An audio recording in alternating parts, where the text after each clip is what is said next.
আমি চ্যালেঞ্জ করে বলতে পারবো, জীবনও সরকার আর আইন রায় বিচার করতে পারবে না। আমাদের হাতে দিয়ে দাও। একটা ভালো মেয়ে ছিল, পড়াতে মানে মেধাবী ছিল ওর অনেক। এটা যে হবে ওর সাথে আমরা ভাবতেও পারি না, আমরা কল্পনাও করতে পারি না। এখন যে ধরছে, যেদিন ওরা কিন্তু মারতে 1 সেকেন্ডও লাগে নাই, ওকে ওই দিন রাত্রে ধরছে। তাইলে ওই দিন রাত্রে ফাঁসি না দিলে, দাঁড়াও না, রাত্রে যে ফাঁসি না দিলে সকালে ফাঁসি দিতে পারতো না সরকার। কিন্তু ওরা আজকে 4 দিন হয়েছে, ছোট মেয়ে রামিসা ও কবরে মাটির নিচে যে কত কষ্ট, আর ওরা ফেরের নিচে বসে ভাত খেতে দুইজন, কিন্তু পারতো। সরকারের মহিলা সরকার তো ওই দিনই দিত, ওই সময়ই দিত। 1 মিনিট কি 1 সেকেন্ডও ফাঁসি দিতে পারতো। সরকার কি আমাদেরকে মেয়ের মতো মানে না?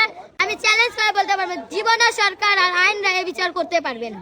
আমাদের হাতে দিয়ে দাও, তাইলে আমরা যে বিচার করবো জীবনও পারবে না।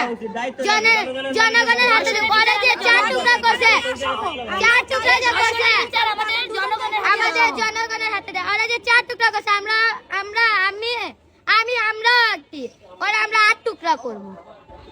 এই যে রামেশের সাথে কোনো স্মৃতি রয়েছে তোমার? না, রামেশের সাথে মানে দেখতাম। এই যে রামেশের সাথে তোমার কোনো স্মৃতি নেই, কিন্তু তুমি কান্না করতেছো কেন? কষ্ট লাগতেছে। ওর জায়গা যদি আমাদের হতো তাহলে আমাদের কষ্ট লাগতো না? ওর শুন না আমার কি, আমরা কেমনে বুঝাবো? ঘুমাতে পারি না এই কথা ভেবে। আর ওরা কেমনে ভাত খাইতেছে ফ্যানের নিচে বসে, বলেন। এখন তো তোমাদের সাথে কেউ আসে স্কুল লাগাই দেওয়ার জন্য? হ্যাঁ, বাবা আসে তো, বাবা মা আসে, কি করবে? যত কাম দিয়ে যাইতে হবে। এখন আমরা এটার জন্য আমরা ভয় পাই, বাসা থেকে বাইরে হতে পারি না। এক জায়গা মানে পরিবেশ যে আগে যেমন ছিলাম এখন ওরকম বাইরে হতে পারি না, বাসায় আটকা থাকি। বাসায় কি মন লাগে 4 দেওয়ালের মধ্যে? ধর্ষণের বিচার